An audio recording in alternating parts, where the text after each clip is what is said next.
En primer lugar, muchas gracias. Muchas gracias al compañero Percy por la invitación, a los compañeros de APU también por la invitación. Creo que este es un tema central en el debate público en estos momentos en nuestro país y creo que es importante darlo así, ¿no? No solamente de la mano de especialistas, que ciertamente son importantes, los abogados, los constitucionalistas, pero como casi ha dicho, no es un asunto de abogados, no es un asunto de leyes. Hablar de una nueva constitución es hablar de cómo la sociedad está viendo su propio país, ¿no? Entonces, gracias por este espacio, compañeros, para conversar y para discutir. Quisiera empezar hablando de esta pregunta que nos hacen en este conversatorio. La pregunta que nos han hecho es, ¿se debe cambiar la Constitución o por qué cambiar la Constitución? Y yo preguntaría al revés, ¿por qué no se cambiaría esta Constitución del año 93, que como se ha dicho acá, nació en medio de una dictadura? Nació en medio de una dictadura como la que estamos viviendo hoy, y eso es inaceptable.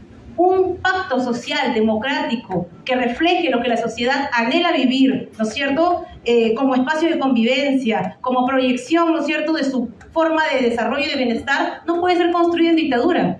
No puede ser cuando la sociedad está amenazada, amordazada, cuando la gente es perseguida, cuando estudiantes universitarios son asesinados, como ocurrió en el año 92. No puede ser que se maten dirigentes sindicales en medio de ese proceso. ¿De qué Constitución democrática estamos hablando cuando hablamos de la del 93? Si fue hecha en medio de todo ese escenario antidemocrático. Un golpe de Estado que la precedió, intentaron lavarse la cara del golpe de Estado convocando al Congreso Constituyente Democrático. Pero incluso el Congreso Constituyente Democrático, para quienes lo puedan recordar porque lo vivieron, pero para quienes no lo vivieron, hay que dejarlo siempre muy en claro. Ese Congreso Constituyente Democrático, que fue el que elaboró esta Constitución, y cuando luego ese texto pasó a la consulta de referéndum, fue observado por también irregularidades de fraude. Eso está documentado en la prensa, compañeros, compañeras. Entonces, no nos olvidemos cuál fue el contexto político, además del contenido, que en un momento quisiera referirme a algunas cosas del contenido, pero no olvidemos en qué contexto se dio. Y es un contexto muy parecido al que estamos viviendo ahora. Y me parece muy pertinente que los compañeros hagan referencia a que en la práctica tenemos un texto distinto al que fue elaborado en el año 93 y lo que ha hecho es profundizar las tendencias autoritarias de esa Constitución. Entonces, la pregunta de ¿por qué no deberíamos cambiarla? Sencillamente se cae de madura. Uno, fue hecho en un contexto de autoritarismo, de dictadura, y no solamente eso, incluso ya ahora, ¿no?, más de 3 décadas después, ha sido modificada a gusto y antojo de quienes decían que era imposible, inaceptable discutir siquiera, ni siquiera cambiar la Constitución, discutir en un proceso de referéndum, en un proceso social y político el cambio de Constitución. Lo decían mañana, tarde y noche y lo han venido repitiendo las últimas 3 décadas.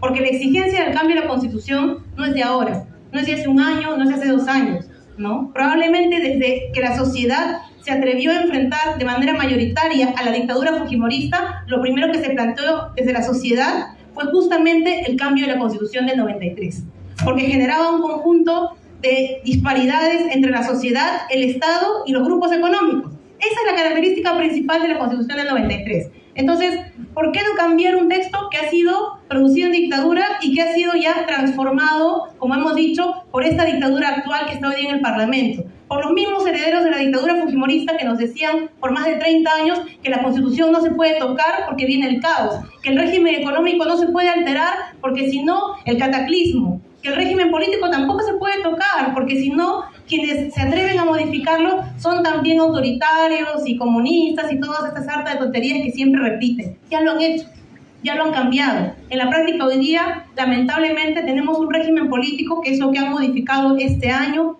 y como decía bien el compañero, en la práctica estamos en la Constitución del año 2024, que sinceramente es un régimen político que hace ingobernable el país. Tenemos un Congreso que en la práctica se ha dotado de mayores facultades para gobernar por encima de cualquier otra institución del Estado. No es un poder del Estado que está, como dicen, en equilibrio de poderes. Es un poder del Estado que está por encima del Ejecutivo, que está intentando estar por encima del sistema de justicia, que está intentando capturar el sistema electoral. No se puede hablar entonces de que estamos ante una Constitución que ha sido respetada ni siquiera por aquellos que la engendraron. Y quisiera decir un par de cosas adicionales sobre cuál es el contenido central de la Constitución del 93. Hay muchas cosas que podemos señalar como cuestionamiento, pero creo que lo principal de la Constitución del 93 es que inaugura, así como decía el compañero que me antecedió, que antes de la Constitución del 79 vivíamos ciertamente en una república criolla. Lo que la Constitución del 93 inaugura es una república empresarial. Esa es la realidad, ¿no es cierto? Una constitución en la que el vínculo entre el Estado y las empresas privadas, el sector privado empresarial, es de desigualdad. El privado siempre gana y los ciudadanos y el Estado siempre pierden. Ese ha sido el modelo de la Constitución del 93, un Estado que se ha reducido a su mínima expresión. Y por muchos años nos hicieron creer que eso era una crisis económica tremenda en los años 80, producto de la irresponsabilidad del gobierno aprista, y la solución que quiso ofrecernos, o que quiso ofrecer el fujimorismo a la sociedad, era que entonces el Estado debía reducirse a su mínima expresión. El Estado, por ejemplo, no podía tener una participación activa en la economía, ¿no es cierto? Vendieron el cuco de que cualquier participación del Estado en la economía llevaba a la corrupción, llevaba al colapso, de que el Estado era un mal empresario, y ciertamente se hicieron malas gestiones desde lo empresarial en el Estado, pero lo que nos llevaron es al extremo contrario, a rematar nuestras empresas públicas, a rematar nuestros activos, a concesionar muchos de los yacimientos mineros que hoy son grandes proyectos mineros privados, ¿no es cierto? En ese momento, y se generó entonces esta dinámica de una república empresarial y se consagró en la Constitución del 93 lo que hoy día se llama el Estado subsidiario. Y recordemos esta palabra cada vez que alguien nos pregunte ¿por qué cambiar el régimen económico de la Constitución del 93? Porque lo que ahí está consagrado es que el Estado actúa solamente de forma subsidiaria, es decir, complementaria a cuando las empresas del sector privado no pueden actuar. ¿Qué significa eso y de qué manera nos afecta? Por ejemplo, ¿no es cierto?, si es que, como en pandemia, el servicio de finanzas, el servicio de la banca, se vuelve una necesidad pública, como se volvió una necesidad pública, por ejemplo, el que todos los ciudadanos tuvieran una cuenta de ahorros para poder hacerle transferencias, ¿se acuerdan de los famosos bonos para las personas en situación de vulnerabilidad? ¿Cuál fue la gran dificultad del Banco de la Nación? Se dieron cuenta en ese momento, en plena pandemia, que los peruanos no tenían una cuenta de ahorros pública, es decir, un ciudadano común y corriente no tiene de por sí una cuenta de ahorros al que el Estado le pueda depositar un dinero. ¿Por qué eso? Se preguntarán ustedes si tenemos un Banco de la Nación que es público, porque el Banco de la Nación en nuestro país está prohibido de otorgar cuentas a cualquier ciudadano porque no puede competir con la banca privada. Está prohibido por la Constitución que el Estado intervenga donde hay competencia privada.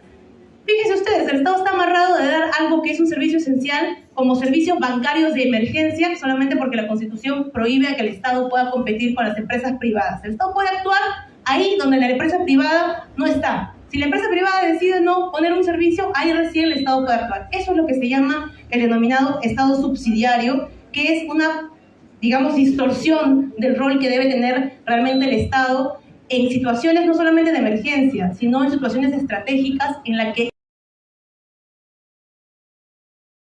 esenciales o servicios de calidad. También, por supuesto, hay situaciones que ya se han comentado que tienen que ver con cómo el sector económico en la práctica, en estos más de 30 años de vigencia de la Constitución del 93, lo que ha hecho es imponer un régimen en el que en la práctica no hay libre mercado. Porque eso que dicen ellos, que esa Constitución ha promovido el libre mercado y el avance de los actores económicos en libre competencia, es falso. La mayoría de las grandes actividades económicas en nuestro país hoy día están bajo regímenes de oligopolio o de monopolios.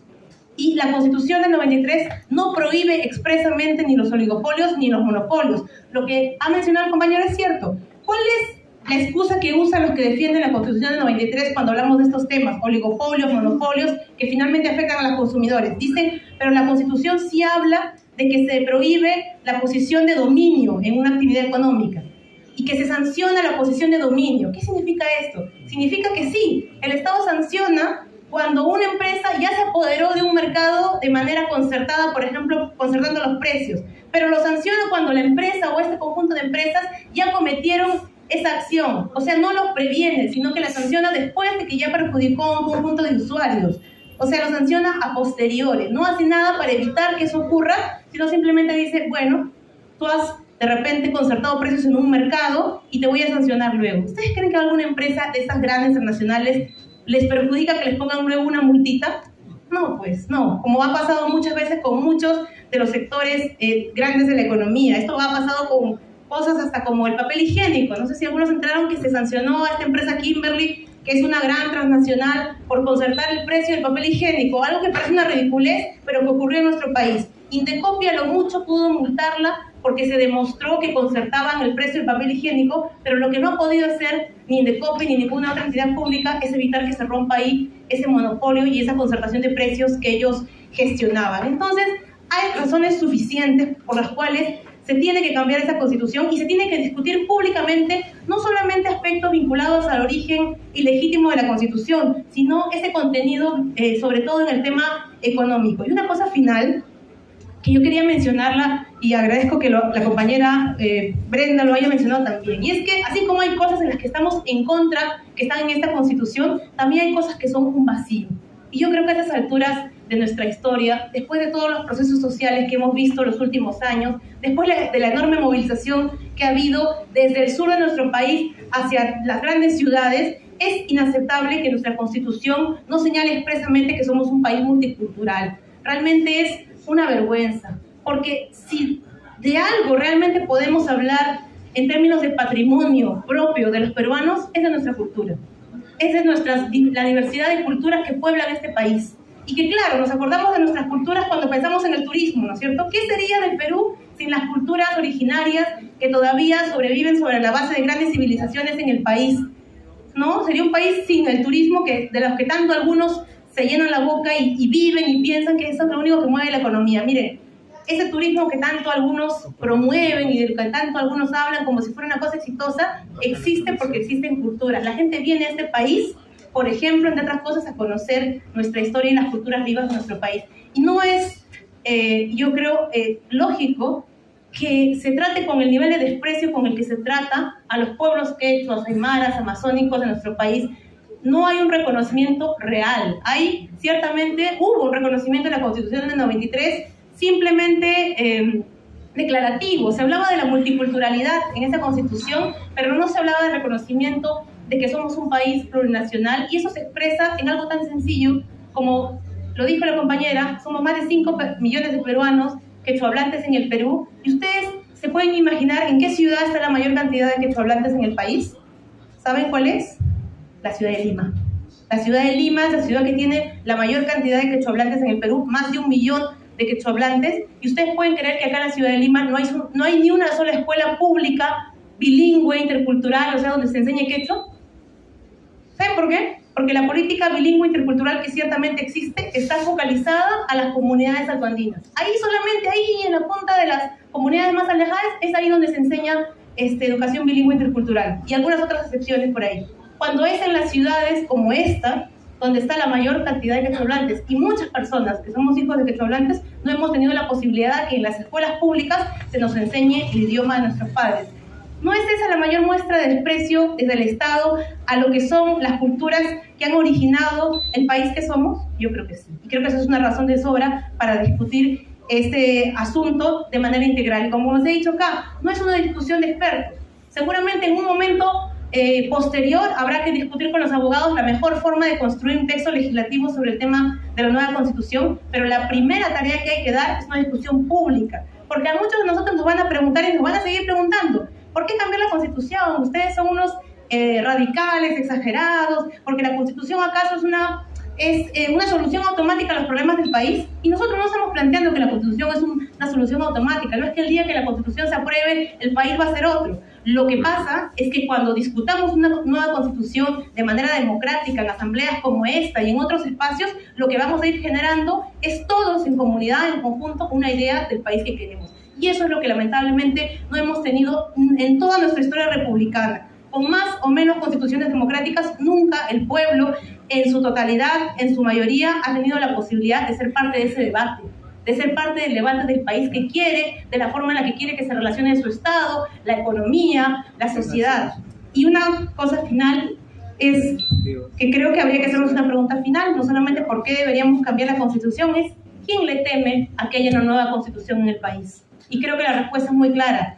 Le temen a que haya una nueva Constitución en el país quienes tienen miedo a perder sus privilegios. Quienes quisiéramos, ¿no es cierto?, discutir de forma democrática un nuevo pacto social, lo queremos porque sabemos que es una de las principales rutas para recuperar esta democracia que ha sido capturada por las mafias políticas y empresariales en el Perú. Gracias.